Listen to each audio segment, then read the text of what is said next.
You know how to book flights and hotels. All you're missing is a tool to plan the travel experiences you'll have once you arrive. That's why you need Viator. Book guided tours, activities, excursions, and more in one place to make your trip truly unforgettable. Viator has over 300,000 travel experiences to choose from. Everything from simple tours to extreme adventures and all the niche, interesting stuff in between. So you can plan something that everyone you're traveling with will enjoy. Real traveler reviews give the inside scoop from people who've already been on the experiences you're considering. So you can plan with confidence. Free cancellation helps you plan for the unexpected. And 24/7 customer support means you can travel worry-free. Download the Viator app now and use code Viator10 for 10% off your first booking in the app. Find travel experiences for you. Do more with Viator. Swimsuit? Check. Sunscreen? Check. Phone charger? Check. Don't forget to pack the 5-Hour Energy. It fits great in a pocket or carry-on, and the alert feeling will help you arrive ready for anything. Now get 20% off when you use code 5HETRAVEL at 5hourenergy.com. Expires April 30th. One-time use only. Not valid with other discounts. Remember, visit 5hourenergy.com and use code 5HETRAVEL to save 20%.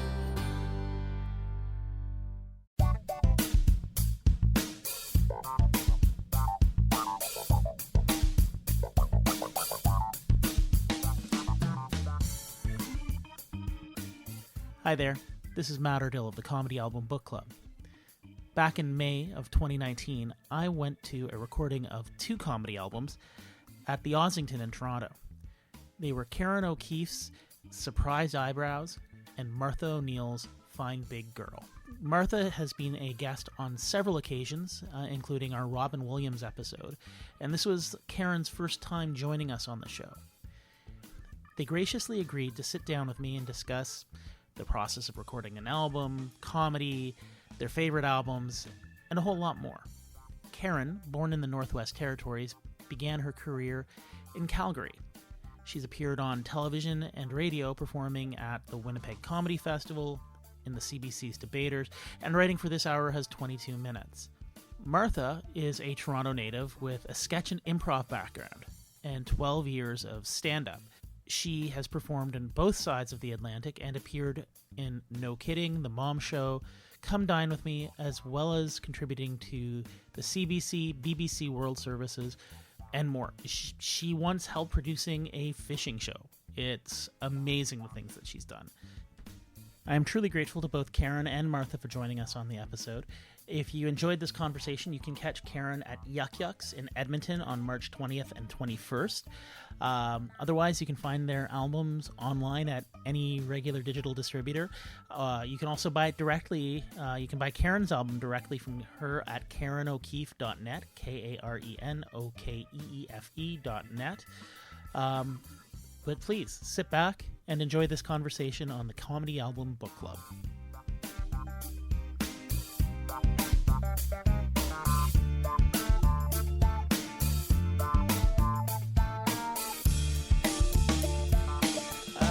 Thank you very much for joining us, or joining me today. Still getting used to being the only host of the show. Today we're going to be talking about your albums Surprised Eyebrows and Big Fine Girl. Fine Big Girl. Fine That's Big okay. Girl. Fine Big Girl. That's okay. So I guess let's start because we often talk about favorite albums. Martha, you've been on the show Yes, I have. before. And your favorite album was Reality What a Concept still by remains that. Robin Williams.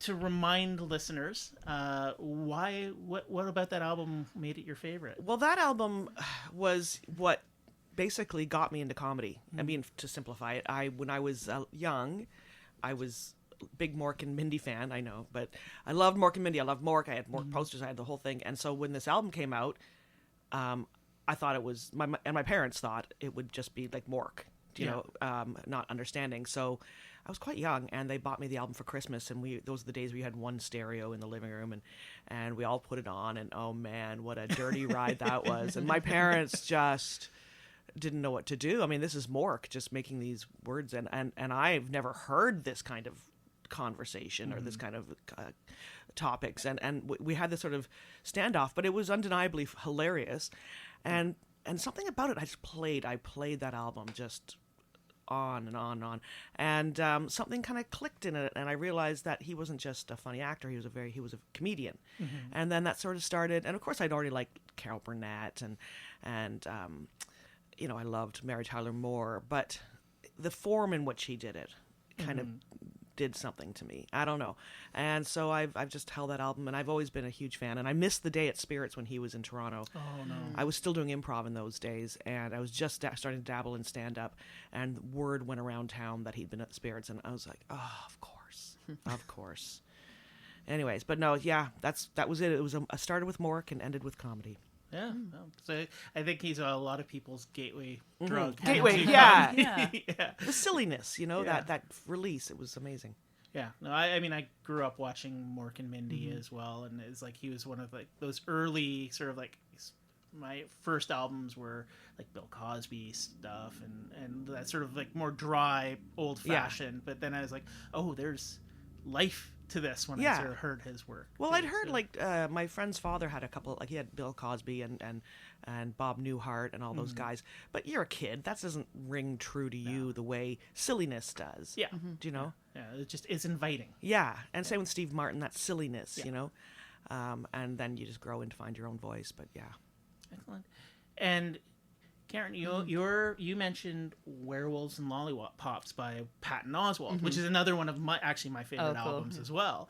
And they get the fold out, and it's got a game inside, like the actual big album. It's like, okay. No, I had the CD. Yeah, it's pretty bananas. Oh, like, wow, it's I like missed some bonus material. Yeah. So what about that made that your favorite? What I really liked it. Yeah, it's one that just kind of popped into my mind. I'd been doing comedy at the time. I think it was less than 2 years into it, so I was already discovering what stand-up was, and I remember just listening to it. I think on the way to a gig, as we would. Some comics, I guess, don't do that, but I remember turning on another comic to it. He's like, I've never heard of this guy. He's now my idol. Yeah. Something about it. Just I love how I think I didn't feel there's any duds on that album. Just all of it just struck me as really funny in some way, and that was. And I realized I guess I'd heard him here and there before. I guess maybe it was the first full length Patton Oswalt album I'd heard. It wasn't his first though. I've heard other albums of it since. I just thought that was just struck me as the funniest. How into detail he goes into things that nobody would give a shit about, and people have said that I tend to do that too. I recognize that in myself. It's like, move on, stop dwelling on this stupid movie that you're talking about for 10 minutes. Yeah, well, that's the thing I love about his work is that minutia. He he finds out like the really fine grains that most people would ignore, and like just really drills down to it, and it's like it's joyous. Like that's something that both Robin and Patton kind of bring, and very in a different way, but it's just joy that they bring to the table there. So it's I love both of their work for different but similar reasons in that way. So cool. So they're I feel that those two comics are very different from each other too. I think it's where Patton's probably very well written ahead of time, and Robin was more spontaneous. Yeah. Like, well, with Robin, it's total, like, it almost feels like total riff comedy at times, and Patton, he's like plans everything out, like the references upon references upon references. I love how nerdy he is. I was like, yes, and I think that's how we all relate to. Like, that's what a lot of us like about stand up. Anyway, they've all been outcasts. Yes. Like, this is their one thing they discovered.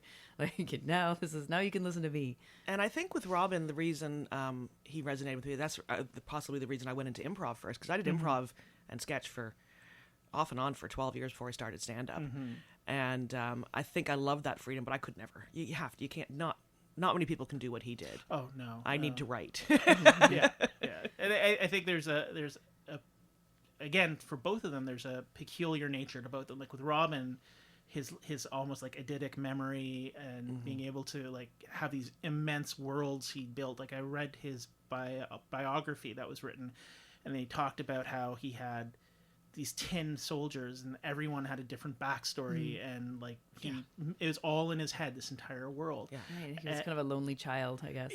And with Patton, it's the world of cinema, like his love of film and movie, and his encyclopedic knowledge of all of this stuff. So it's like a similar manifestation, just in different directions. Yeah. And it feeds their comedy in a way that sort of appeals, I know, to me, and I'm sure to both of you, and that sort of like love. There's just love. You can feel the built love. in You can there. really, and those are my favorite comics overall. You just feel that they love what they're doing. Yeah. You know. I didn't know your choice before coming in here. It's interesting. We both picked male comics. I don't know. Sometimes people would expect, like, you're a female comic. You should name your favorite female comic. Like, well, shouldn't it just be favorite comic? I don't know. Yeah. Well, you know, it's funny because back in when I was sort of being influenced, I mean, there weren't that many women Right, comics that's putting true. albums out, and yeah, I guess that would be the right thing to do, Kara. But Well, I was thinking, like, yeah, I suppose, but I Yeah. didn't want to make I'm it inspired gender by thing. a lot of women. I'm inspired by a lot of women, but my, you know, just going back to that first album that I loved, you know. Now, do you find that you, like, Robin or Patton inspired or helped shape your voice as it evolved? I think he only in the sense that I try to remember the joy, and sometimes it's easy to forget. You get bogged down with your set or the show as a whole, or the audience, a heckler in the audience. And sometimes you have to stop and remind yourself that this is about joy and about fun, and I do that. And even this weekend I did a show, and I had to stop for a few moments and go, you know what? Don't worry about those guys chatting at the back of the room. Let's just have fun. Yeah. And yeah, and that's the biggest way he's influenced me. Not my style of writing, not my style of performance, but just remembering that fun. Yeah, I guess I don't do a lot of Pattonisms, I guess, in my act. I've always heard in comedy they said specificity is key, and he is very specific. And I realize it's things I realize I should be doing more of. Like I should go wait. Like that bit just kind of glossed over the things. Like it was only 30 seconds long or 45 seconds. Like I could probably go way more into it. And I don't. I think that's it's something I should nervousness try. on my part, at least, about because I'm the same as you, Kara. I have a lot of things like, why don't I? You know, this joke could be a 15-minute bit. It could go further. But it's that fear, and no one's going to want to. There's a certain amount of fear still after all these years that they're not going to trust me to do that. They're not going to go with me on that journey. But as we've seen by all of our favorite comics, they go on that journey and we go with them. You know, so I don't know why that fear stops me, but it does. Now, how did you both meet? How did we meet? Our remember. Facebook memories popped up recently. We Yeah. first became friends in 2009, but I'd heard of you before. Yeah, well, we have a we mutual- lived in different parts of the country. at Yeah, first. we had a mutual very good friend, Laurie Gibbs, and she kind of matchmaker, kind of. I don't know. I was living in Calgary, so yeah, we met in 2009. So I was living in Calgary then, and I came out to Toronto for my first, little tour. I had like 4 weekends in a row, and I was subletting and stuff, and so I'm sure I went out to hit Spirits and everything, and we might have met at Eaton House. It was Eaton one House. of the It was regular definitely things. Eaton House because Yeah. Laurie said, my friend Karen's in town, make sure you say hi to her and do give her a hug for me. And I think you said, And, and to warn me that you were giving me a hug. Yeah, and to because- warn me if you're going to hug her. And so we went to Eaton House, or we happened to meet at Eaton House. And I said, I'm going to hug you. And she's like, I don't know about that. No, I think I appreciate that because I've had a male comic come up to me and just hug me too, just on and like Yeah. I really hated it because he was like, yeah, I live in Calgary too. They told me to come up and hug you because you'd hate it. I'm like, gross. Like I could knee you in the nuts right now. Like, I Yeah, know he's yeah. a man I don't know, but like no, you introduced yourself. You said I'm Yeah. warning you. I'm approaching you for a hug. I'm like, okay, that's cool. Lori sent Incoming. you. And so Yeah. now we have a running joke kind of incoming. And we just, it was a couple years before we started, hanging out more regularly because she was still out west. What year did you move here? 2011. So 11, it was, okay, a yeah. couple years later. Yeah, and then we just kind of hit it off. And then and you threw me like a welcome to Toronto party. That Yeah. was so wonderful. Like I was at your house, I didn't know you that well, and you were inviting. Also, I guess maybe it was kind of like inviting kids to a birthday party. Like I didn't know a lot of people here. You're like, who would be a friend of Karen? I don't know. You should all come over here. I don't know why I have that in me, but Oh, I that was do. so nice, yeah. And then I started running weekends at my cottage. Was that about 11 or 12? Maybe It was the first one was before I got here. I Oh, so guess, 10, okay. I called it Festivage. Oh. And it's my father's cottage, not my cottage. But I would do a 3, like Monday to Wednesday. If you were a female comic, a comedian, if you were improv sketch, I didn't care, stand up. But if you were a woman and you identified as a woman, come to my cottage. And the first year was great fun. And every year, I did it 4 or 5 times. And it was a great way to just sort of, especially meet people, because I don't work for Yuck Yucks. I'm an independent comic. Just to hang out, because a lot of the times you become friends with comics because of the car, the road, the Right. journey, And I didn't have that with a lot of these other women in the community. And it was, and my dad's cottage is an hour away. So some people come up for the day. And so Karen kind of became a regular at that. We got to know her really well. And then we started the festival, She.Dot Festival. And that threw us together a lot. Yeah. Yes. So it's so weird. We were just saying that we're meeting to get today after maybe 2 months, 8 weeks, something like that. Like this is and normally the this longest time we of year have not seen each other. And normally this time of year too. Well, usually this is festival planning time of year, and a year ago it was getting ready to record our album time of year. So it's like weird how it's like our bodies are used to this whole this rhythm. This is a planning time of year. So what inspired you both to record an album? I think it was just so many years of not doing it and watching younger comics, and I say younger meaning not necessarily younger in age, but younger in career, having the balls to do it. And I'm like, well, why wouldn't I? I've been doing this 14 years. Why would I not do this? And but it's that fear of like, who wants my album? I'm just me. Nobody wants. But I thought, you know what? F it, I'm going to do it. And so Karen and I decided. Yeah, and you inspired me to do it first because I had no plans to do an album, and you're like, you know, why not us? I'm like, I don't know, because the same thing, exactly the same thing you said. Who am I? I'm not a headliner. I'm nobody. I don't know. I'm not a draw. But I don't have a full hour. I don't think you still do. But as you know, like too, the JFL conversation, the Sirius XM JFL conversation was happening, and we were planning to do our album before all that blew up, and then we found out that our albums probably wouldn't be aired on Sirius XM. And after all, I think that whole JFL thing that lasted like 5 days was a quite intense 5 days. So we had booked the venue, and then I think the next, and then we were like, and you're like, the timing was very weird. And I was like, well, maybe we should just go ahead and do it anyway. But then I'm like, maybe you're right. Let's wait till a better time to do it. And then the next day, the decision got reversed. So I had to kind of go crawling back to the venue, like, hey, you remember us? Remember I said, it turns out, we'd like that date again if it's free. And he was like, yeah, cool. He's great. At the Ossington, we had a little moment of crisis, a little faith crisis there, but we're back. Because the reason is the to make any money off your album, you have to get airplay on Sirius XM. And Ben's been quite generous. Ben Miner has been quite generous, giving us a bit of airtime for our albums. And for comics, unfortunately, in Canada, you got to really think that way. Yeah. You know, it's not a vanity project. Well, it's a little bit of a vanity project. Yeah, I had a part of my reasons where I thought a bit of a way to preserve some of my jokes. I'm like, I'd been doing them like 13 years by then. Like, I'm tired of this. I'm sick of this joke. I keep doing it. Like, just put it out there, preserve it in the archives of history, whatever. And also, like, what if I'm not always a comedian? You know, years later, someone's like, hey, did you hear, like, Aunt Karen used to be a comic? Yeah, check this out. This is her swearing and stuff. I kind of wanted just a record and just to be able to, like, move on from this stuff. That's true. Like, some of my jokes are so old. Oh, I know. I swore I would never do. I was going to put them to bed, but then this weekend I was pulling some of them out again. But it was nice to kind of be able to clear the slate a little bit. Like, all right, I haven't, and I wasn't a very active comic at the time when I recorded it. It's like, I haven't really even been on stage very much. This is a good way to, it's because I'm not doing comedy. It's a perfect time to record an album. Like, like chapter closed. That is it. These are the jokes I used to do. And then it will kind of have to force me to write new stuff, I guess, if I want to come out. And we did our album recording together. Yes, with you. Yeah. With you. I mean, not you didn't record it for us, but I guess that's the first time I would have met you.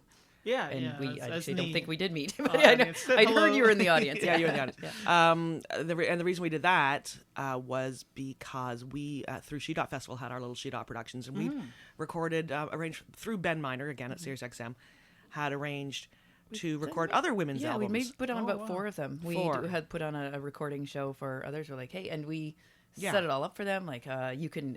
I think we paid the headliner too. We paid the headline. We paid the person who was recording and the support acts. We rented the room.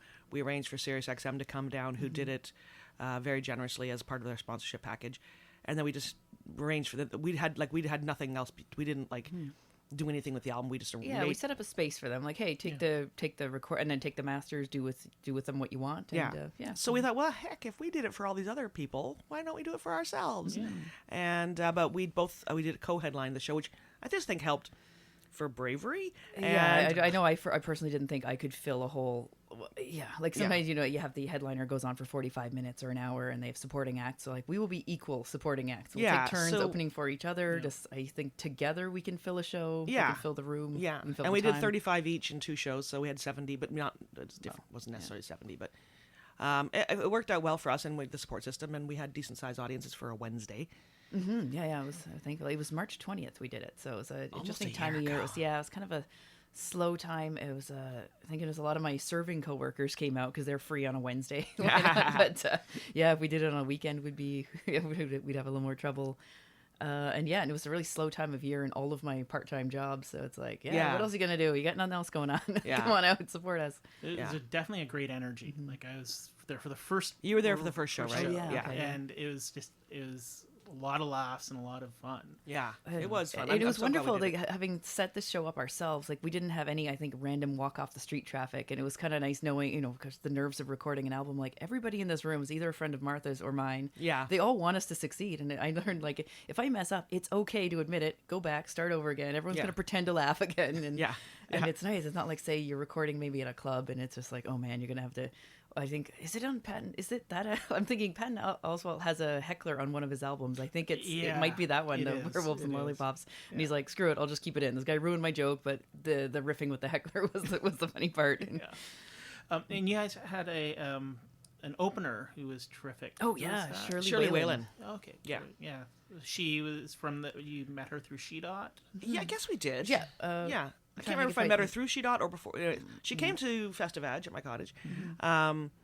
And just an all around, like, we had a lot of women that we could have asked, but also finding somebody who kind of felt like the tone of our comedy as well. And she's just super talented. She came up from Montreal for it. Yeah. She used to live here in Toronto and then had moved to Montreal. Like, oh crap, she's not going to want to come back for this, is she? And she's like, yeah, no, she took a bus day, like, in and out, like she had like left on the midnight bus after the show. So we're like, oh my gosh, we better not go long then. Hopefully. Yeah, no, Shirley's fantastic. Oh yeah, she's amazing, just warming up with the crowd, like, just getting them up to fever pitch, and then we then hands it over to us. And take it from there. I don't know if I'd recommend in future a comic producing their own show, because that was a little hairy. Because I wish I'd spent more time on my actual material than on producing the show. Yeah, because that took a lot of our focus. Yeah. But it also just realized, put in our stakes. It's like, I was like, on one hand, I was thinking, man, it must be nice to, like, if you go with a label, then they take care of all the logistics for you. But also, the label's not going to maybe not fight as hard for you as we are for ourselves. Like, nobody cares as much as we do that this album goes well, that we have enough people in the room. So Now, have you heard about the latest JFL controversy? Yeah, I'm a bit confused by all that.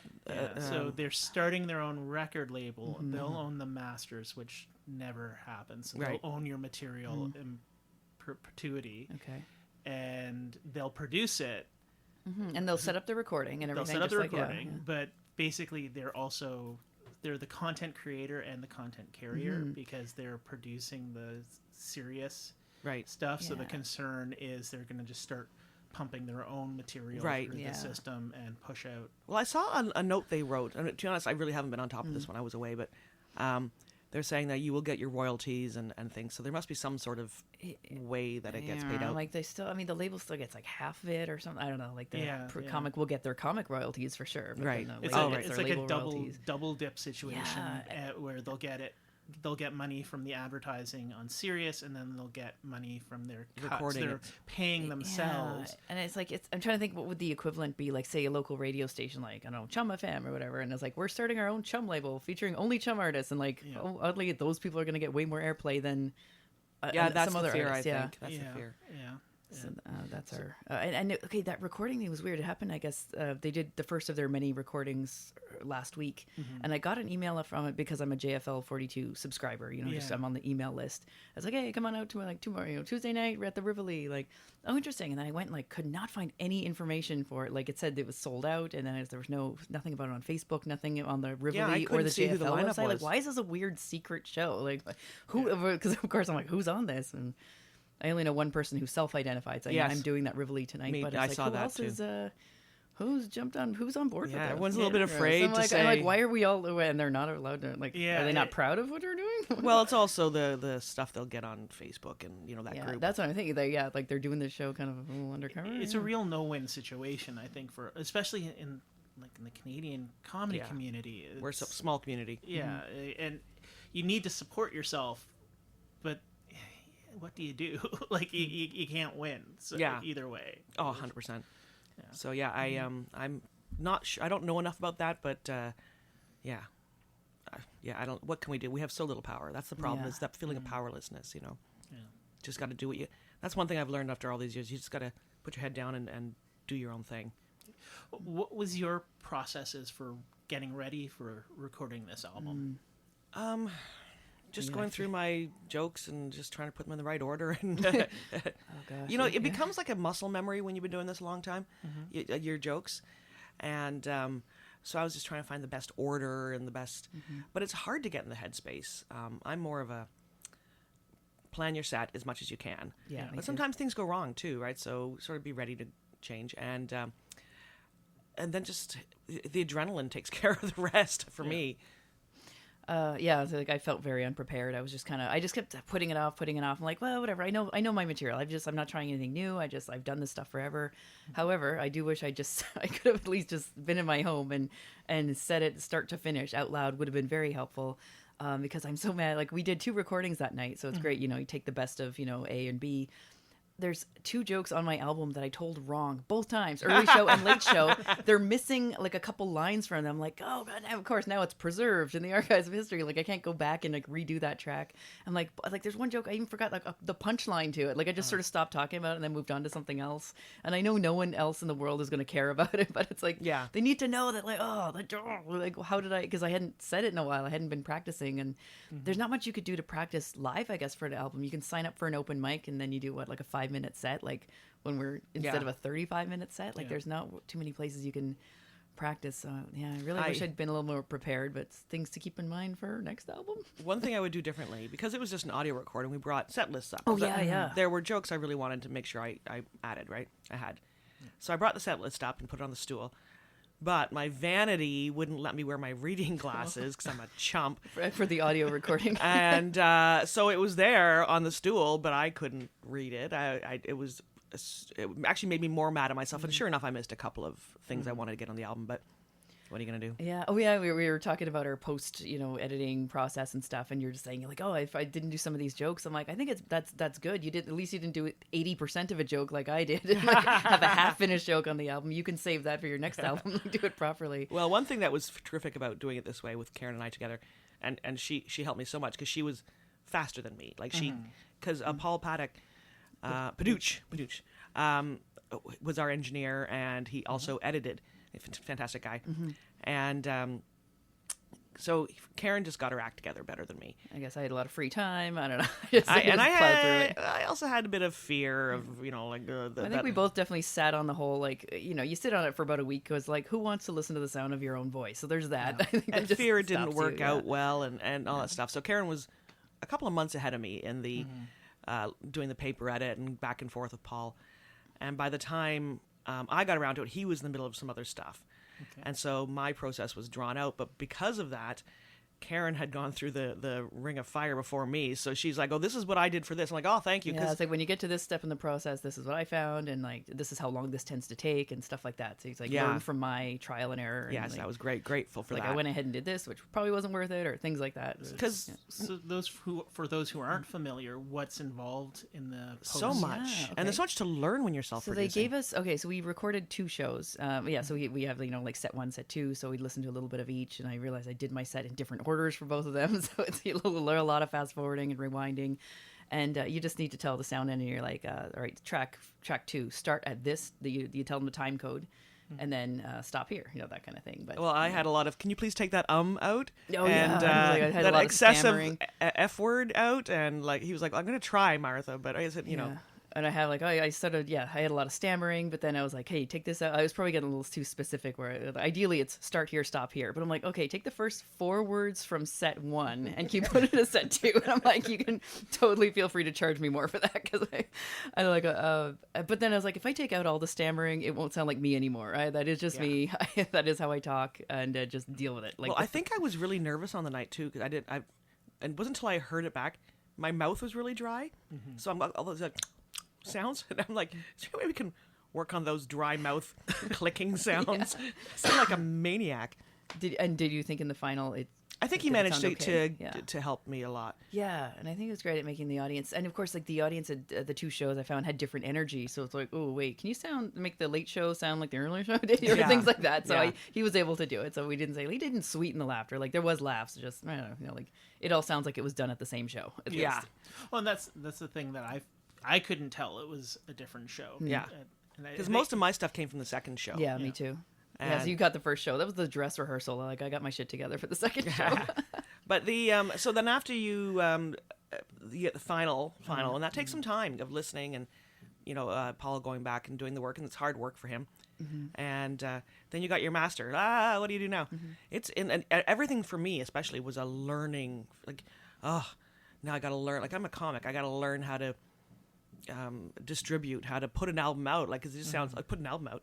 But Karen did most of the legwork, if I'm being Well, honest. just sort of by going first, I did figured out which distributor you need.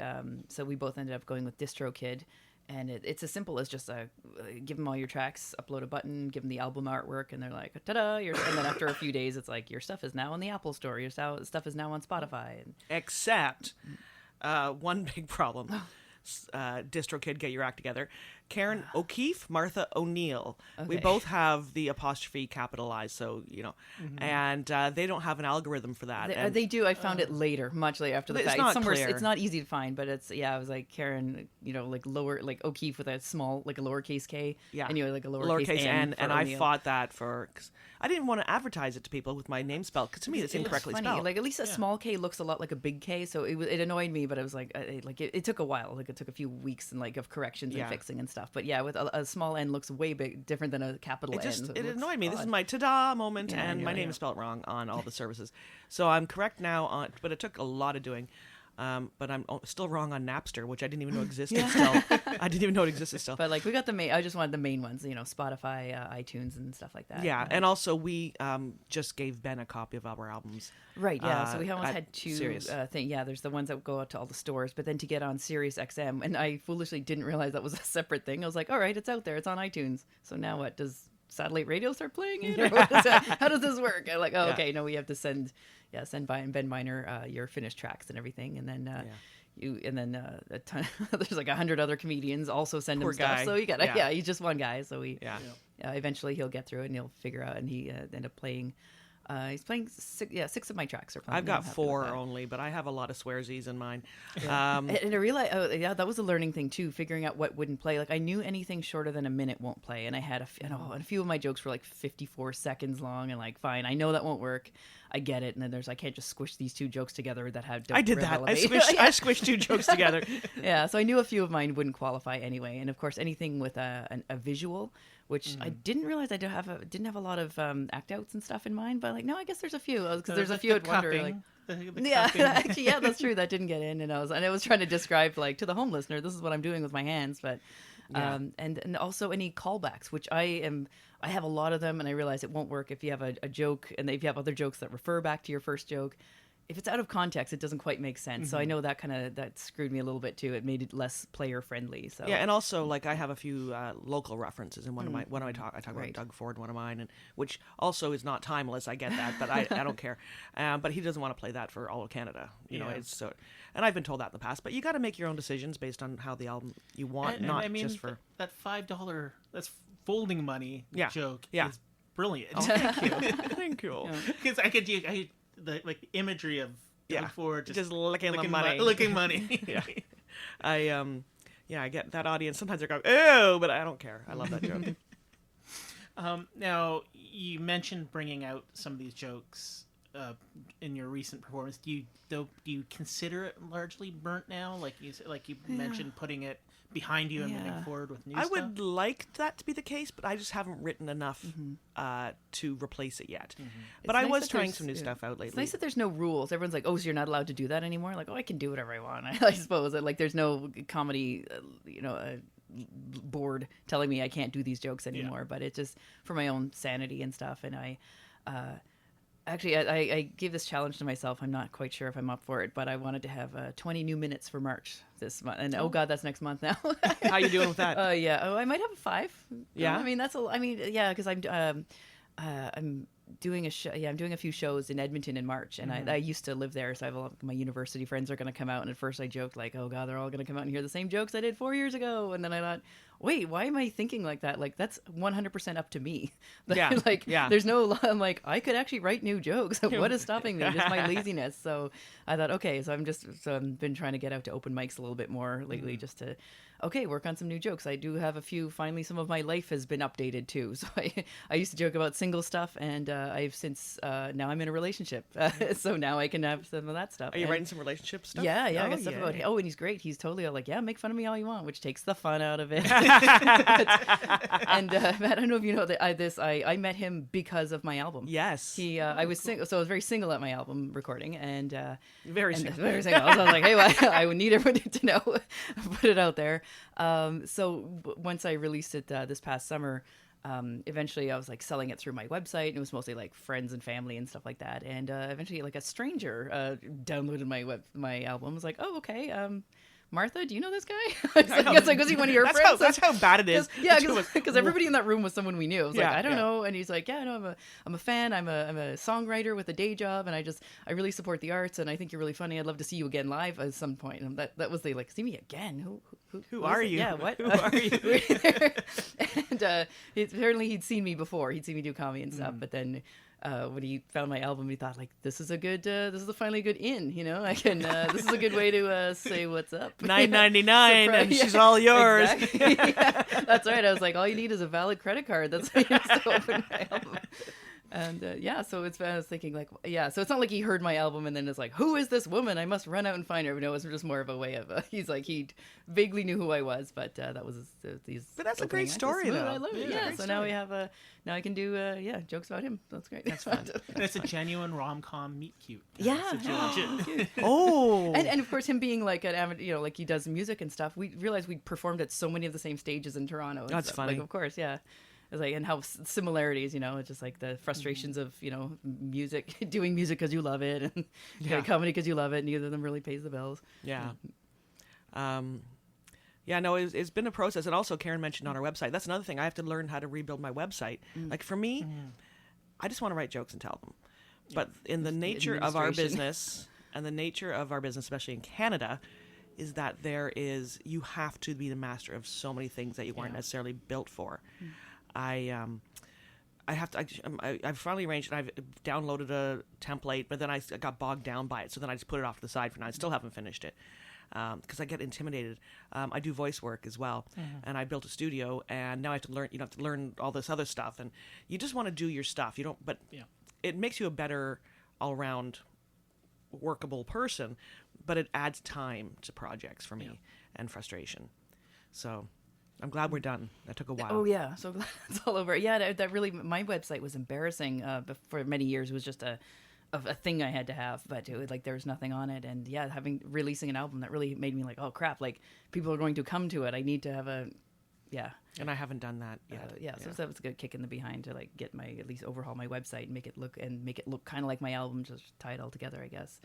Yeah, but you're much more technically inclined than me. I And Karen designed my album cover too. Karen's a graphic designer. That was my background. Old life. Yeah. And so it was really was a a little family affair getting this all done. Now, how did you both select what title to go with? Like yeah. what to draw from to go Mine with was that? always going to be Fine Big Girl. It's one of my oldest jokes. I think you even said that like the night of the recording. Like I think I'll know what I'll do. Yeah. And I was joking like I don't know what I'm gonna. And that's a good question because I really agonize and the fact that there are no rules too. And I looked at like Patton Oswalt's album Werewolves and Lollipops. I was like look at that. That makes no sense that he does not mention those words on his album. Yeah. The album cover is this crazy illustration like a horror kind of thing. I don't know if there's any like what the meaning is behind it, but it's almost like that just shows there's no rules. And like I can call it whatever I want. I can have it just, I don't know, like I don't want to do a self-titled album. It just took me a really long time. I was thinking of like I need rules, I need guidelines, I need somebody to say like, oh, here's what you should call it, like here's what all albums are called or something. So Surprised Eyebrows is it's just a line from one of my jokes. I guess it's kind of a punchline, but just saying it doesn't ruin the joke. Like a lot of some of my favorite lines are like would ruin the joke, like it would spoil the joke by putting it out there. It's not the title of one of my tracks. It's not one of the tracks that's like playing on the radio. But I just thought I just like that line, Surprised Eyebrows, just kind of encompassed my just general awkwardness and uncomfortable. And I found and I got my picture on the album cover is me, I guess, having surprised eyebrows. But there's so many other things. I have a running joke in mind where I say amen a lot. I do keep doing callbacks to going to Catholic school and saying amen at the end of everything. And again, that's a callback that is not good as a standalone joke. Me's like, why did you say amen there? But I was thinking, so that was the other front runner. I thought of maybe calling the album Amen, but then I thought that I think I might project the wrong image. I don't want it. Yeah, you don't want the Christian right I buying don't your want album showing up and in a then, weird algorithm and then Yeah. or people are like, oh no, she's a Christian comic or something like that, or I don't want to be, and that was a joke I was really happy to get rid of. Like, I don't want to be known as the Amen person. I don't want that, like, Amen to be my merch and everything. So Yeah. if I'm trying to get away from it, don't stick it on the album. Well, it's funny because for the album, because I think every comic has a name for their jokes in their notebook. Oh yeah, that was another thing. Coming up with names for Coming our up tracks. with names for my tracks because they didn't necessarily. Yeah, they were more like just. I can't put what I call it on the track. It just makes it's either too dirty. Sometimes it's the punchline. Like Yeah. what I call that joke. That's the joke. Yeah. So, and when I was first seeing what Sirius is running, I'm like, what joke is that again? Because I don't call it that in my actual world, you know. So that was fascinating. But we also looked at a lot of other comics, album covers, and got some inspiration from that. It's been a process. Yeah, it's been something. Well, I love both of the albums because I listened to them as soon as they came out. Oh, and thank you. Then I re-listened to them on my vacation, and I mean, like the color. I don't want to ruin it, for listeners, but the reference to Eaton's and is just like Getting your colors done. getting your colors done. Yeah. Like my wife just loves that. No, that's that minutia. I like that kind of stuff, making references that maybe somebody will get or somebody won't get, but adds color to the joke. Yeah. Yeah. And the joke from which the title of the album the surprise comes out, from, the surprise eyebrows. It's just like that moment where you said surprise eyebrows is just like it's just always like an audible laugh. Oh, and I enjoyed doing. Remember when I first started coming up with that? That would be just saying, just yelling surprise eyebrows. It would always make the comedian in the back of the room start laughing. So like that was one of the things that like even the comics find. And it's such a weird phrase, surprise eyebrows. So I just thought if you say that, someone like it just definitely shows this is a comedy album. Yeah, this is not power ballads. This is not, you're not a singer. It's been interesting trying to explain to their general public, our friends and acquaintances, what a comedy album is. You forget because they're like, okay, and it's like, oh yeah, they're like, hey, how's your comedy career going? These are like, say, my actor friends or something. Like, how's comedy? Do you have any shows coming up? I'm like, oh, I'm releasing I'm like, yeah, but I'm recording an album. And they're like, of what? I'm like, of comedy. Like that's and I was like, that's why it's like on the on the 20th. Everybody come on down. I want to get people here. And they're like, oh, you're doing it live? Like, yes. Have you heard stand-up comedy? Because of course I realize you're thinking it's a music because you usually record an album in a booth. I'm like, yeah, I'm not just going into doing voices or making the sound guy laugh. I'm like, no, it's in front of people. And they're like, wow, that's so brave. You're doing it live in front of people. Like that's the only, literally with that's the only way you can do it. And like, no, I'm not doing characters. I'm not. And then releasing it. And nowadays it's all digital stuff. So it's like, all right, my album's coming out today. And they're like, so what does it mean? It's out. What? That and was they're like, a are you weird going to bring a thing bunch too, of copies to work to give away? Like, no, it's just all digital. And like, but I want to buy a bunch of copies. Like, I mean, you can download it. You really only need to do it once. You don't need. And eventually, I finally. My parents couldn't hear it, so they couldn't figure it out. And I went, and at one point I was visiting them, like, okay, Mom, I'll show you on your iPad. And I'm like, actually, I can't figure this out either. So I finally just realized, I got out my old laptop that still had a CD burner on. I'm like, I'll just burn a few copies so that people from a certain generation can maybe listen to it. And I was telling Martha this because, I guess I was a bit ahead of you in the process. And it's like, yeah, weird. People are asking me for CDs, but from what I've learned from everybody, it's not worth printing CDs. No. Like it's, and they're like, yeah, even if you get like a small run of 100, the per CD cost isn't worth it. You might get rid of 5 and then they're just going to sit in your closet for forever. So I burnt like 20 CDs just for mostly family. And then you're like, I was like, yeah, because my parents can't hear it. And you're like, I never want my dad to hear this. The harder it is for him to hear this. My cousin out west asked me for me to mail her an autographed copy. I'm like, of the internet? Like, I don't understand. Yeah, like, it's hard to explain. This is and she's like my age-ish, maybe a little bit younger, but she goes, well, if you ever, I said, I may print up copies, but then we chatted and we realized it was even download cards. Yeah, I got the digital download cards and I was advising Martha, I don't recommend, like, it hasn't been worth it for me. I think I've given out, the smallest quantity I could get was 100, and it was something like $2 or $3 a card, or it was just under $2 a card to do. and nobody's. Now I'm just starting to give them out, like whatever, like, and the link, it only lasts 2 years, and I think so. We're almost That's a year pressure. into it. Yeah. So I'm like, in theory, I'm like, I'm not even doing a lot of shows. Like, where would I give these? So then I'm just giving them to people. First, I was thinking like, oh, I'll sell these for $10. Like, give me my. I'm holding onto my precious cards because they're all worth $10 each. Now I'm just like, hey, you do comedy? I'm like, yeah, here's a card, whatever. Like, it's got my face on it. Look it up somewhere. You're probably just gonna stream it anyway. Well, I've learned that people are streaming my album, but you don't make any money from streaming. Yeah, I look at my less bank. than $2 on Spotify, I guess. Oh, it's depressing. yeah. Like you make another 10 cents, and that's a lot of streams. That's a lot of streams. So you get quite discouraged. small, Think and nobody's listening to this album, but you actually break it down, and There. I mean, it's like, then again, I would probably listen for free too. Like, I like free stuff on the internet. Like, I get it. If you can listen to it for free, why wouldn't you? yeah, but it's put this whole I've process literally in. sold 3 now off iTunes. I've seen that number show up in the DistroKid, and other distributors will kind of just give you your numbers. It shows you a few months behind the fact, like what your sales are. Like, oh, here's what you got on like iTunes and Google Play Music. You got and one, yeah. Amazon I'm not stuff. on that. You got a good number, and I haven't Something had any. from Amazon Unlimited. It seems Yeah. to. We're not sure what that is, but that. But and I didn't get anything play from that. I don't have anything from maybe that. it's So. still coming. I think a lot of people don't realize that, like I have like Google Play. And I pay a subscription, and I figure, Yeah, you do, and I'm I getting yeah. a chunk of money is going. Yeah, it's going to the any artists. I'm like, any yeah, I artist, probably got but- like $4 or $5 Yeah. for that. It's It pays point- better than Spotify. It's 0.0001 of a cent It's per tiny. play. and I just So I it don't probably think. adds up if you're, your Usher Well, if you're or like, something. Yeah, like you're a huge recording Taylor artist. Swift is Yeah. probably rolling in that streaming dough, but yeah. most Canadian artists Yeah, can't. and that's why survive we're like so that. grateful for SiriusXM Play, because that's Yeah. where you're gonna make money. Yeah. Until then, my biggest was just direct album sales for my website, mostly friends and family, and I had like I tried the pay what you want model. I ask for $7 because it's 10 at the iTunes store, and then 7, and it's 100% of the proceeds goes to me. You're supporting the artist more here. iTunes isn't taking a cut, so I ask only $7, and of course everyone rounds it up to 10. Because they're like, and my boyfriend rounded up to 20. Got his attention. Like, What oh, a look at this guy. Yeah, romantic. that's right. Yeah, it's interesting. Actually, quite a few people either round up to 10 or 20. So that was my biggest. Before SiriusXM, that was my biggest thing, was just mostly friends and family wanting to support. And I thought the whole like pay what you want is like, whenever they do that, I usually try and go lower. Like, is it just like, suggested donation? Like, okay, so Suggested is the key word. yeah. So I thought I'd try. It's like interesting if people want to give you more. So I think I might. So when I have my live show in March, when I'm going out to Edmonton, I'm like, that'll be my first time. I'll bring my download cards with me and my few random home burnt CDs. And I'm like, I guess I've never Set up tried a merch table. I've never set up a That's merch a new table. thing, yeah, for me. Like, I don't have T-shirts or magnets or anything like that, but I think I'll mention in the show, like, hey, I'm selling albums after the fact, and it'd be nice to be like, hey, and it's all different material from what you just heard tonight, but we'll see.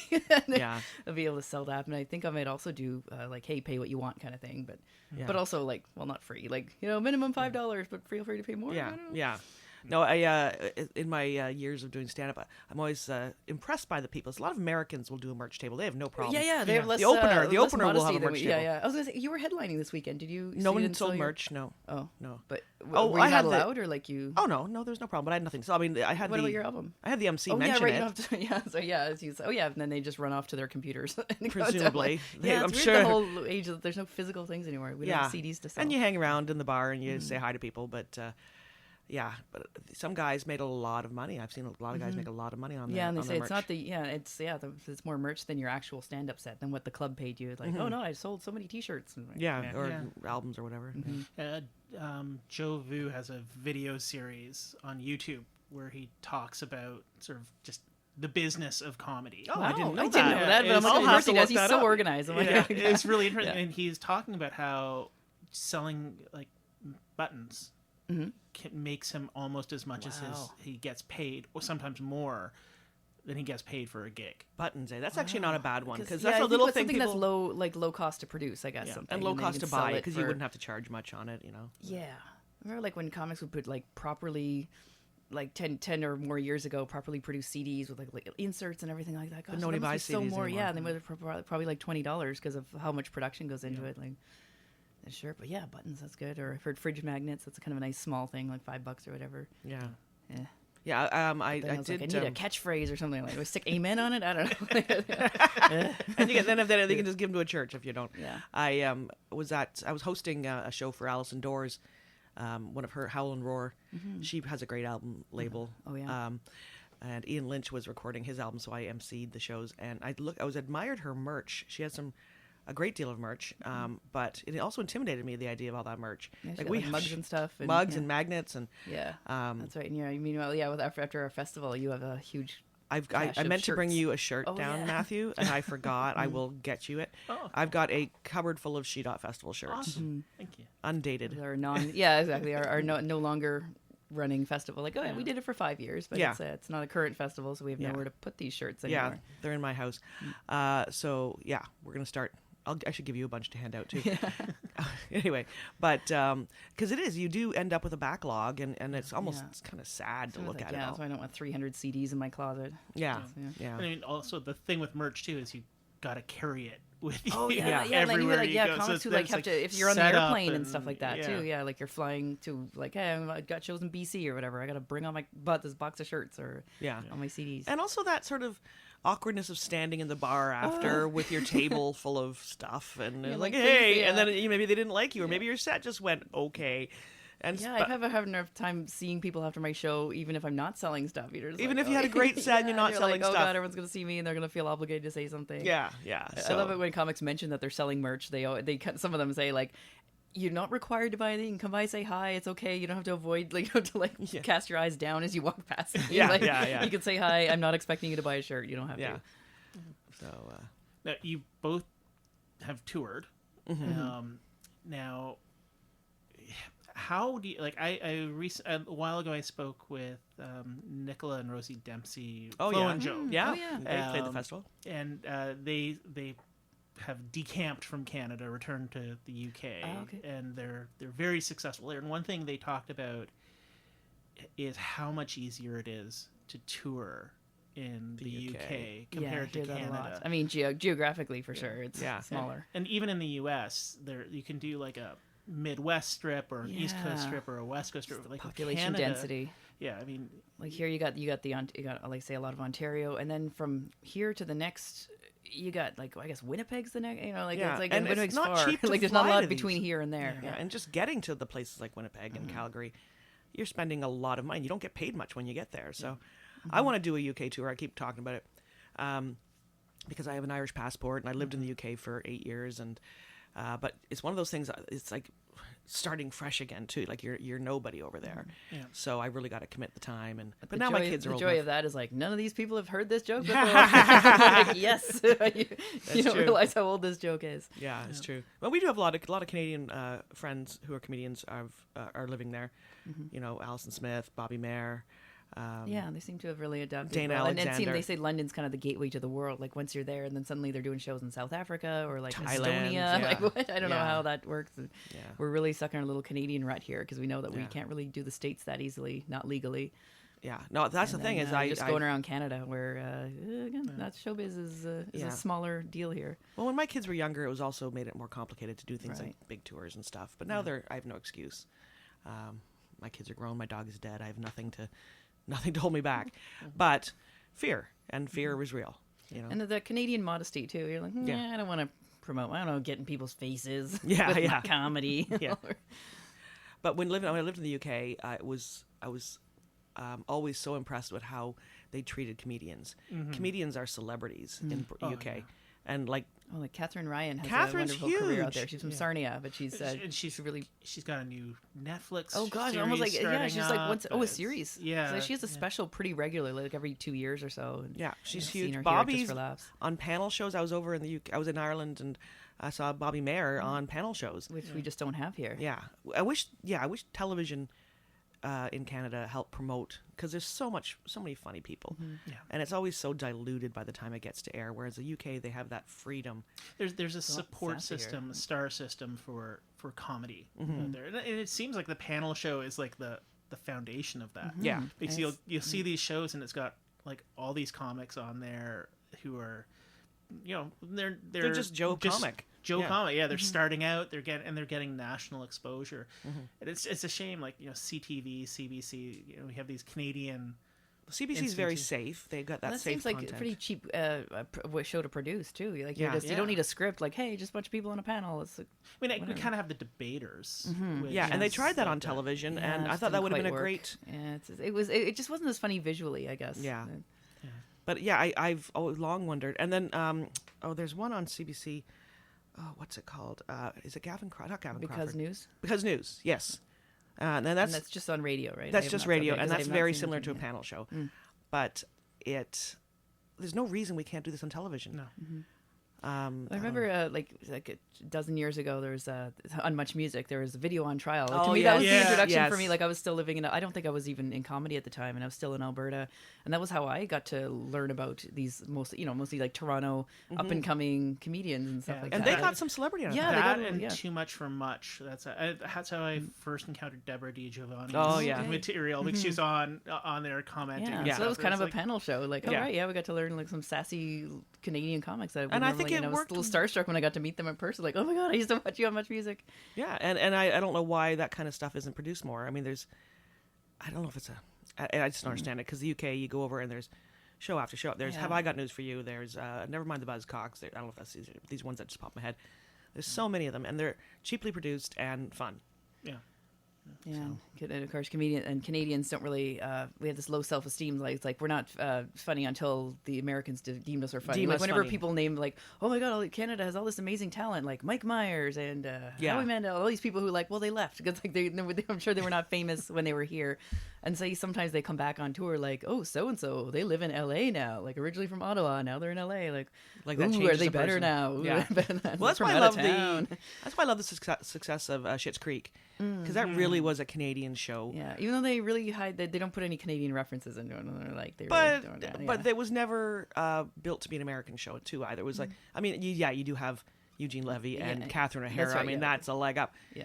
But it turned out to be this beautiful gem of a show. Yeah. It's a great show. And now suddenly, as it's going off air, it's become huge down the states, and it's great to see it happening in that direction. Yeah, and it's interesting too because like Hulu, it's like people are realizing, oh, Canada is this market full of good content. Like it's like Hulu picked up Letterkenny. Oh, did they? Oh my gosh, I didn't think that would translate at all. Yeah, Yeah, like that is so like Canadian. I love That's it. There's arch unapologetic. We're not Canadian, going to try and dumb it down. We're not watering it down. We're going to be Yeah. we're going to keep all our swears and our accents intact. it's like just so it's not just Canadian. It's very specifically one element of Canada Yeah. on the border of like, very Ontario. Yeah, Quebec. yeah. It's like it's that one little microcosm. Yeah. And it's so that's getting picked. That got picked up, Oh, that's and cool. like Tallboys is getting a Oh, lot is it of getting- play. yeah, and that's- the- like that's it's a amazing. lot of Baroness buzz. von Sketch. Baroness von Sketch. They're as on well. Hulu, I think, as well. Yeah, and Netflix actually. And yes, Netflix. You're right. You're right. And yeah, and I mean Working Moms on Netflix. Working Moms, yeah, and like so it's funny. Like Americans appreciate Canadian comedy. And like Kim's Convenience, I hope. Like, I Yes, know they're all very yeah. Toronto shows, so sorry, rest of Canada. But they're very, I mean, at least they're not trying to hide the Canadianness of it. They're not hiding that it's Toronto. And hopefully this is for content makers, that this is going to prove that we don't have to be neutral. We can be Canadian and You still. can show Canadian money. We can Yeah. reference things. It's not. We're not some sort of weird alien, subspecies. We're actually just funny people. Yeah, yeah, like funny is funny regardless of where in the world Yeah. it is. Well, like Trailer Park Boys did well doing that kind of Letterkenny Canadiana kind of that, and huge. So, yeah. yeah, when you can get Snoop Dogg as a guest star. Right, right. That's the level. That's funny.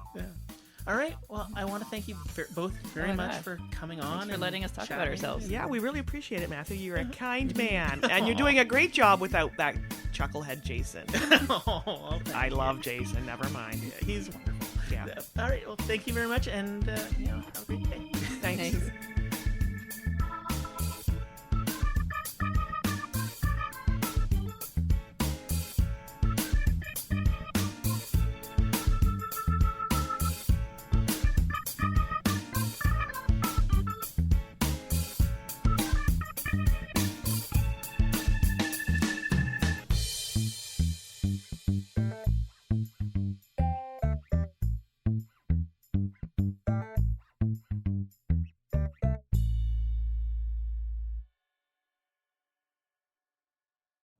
You know how to book flights and hotels. All you're missing is a tool to plan the travel experiences you'll have once you arrive. That's why you need Viator. Book guided tours, activities, excursions, and more in one place to make your trip truly unforgettable. Viator has over 300,000 travel experiences to choose from. Everything from simple tours to extreme adventures and all the niche, interesting stuff in between. So you can plan something that everyone you're traveling with will enjoy. Real traveler reviews give the inside scoop from people who've already been on the experiences you're considering. So you can plan with confidence. Free cancellation helps you plan for the unexpected. And 24/7 customer support means you can travel worry-free. Download the Viator app now and use code Viator10 for 10% off your first booking in the app. Find travel experiences for you. Do more with Viator.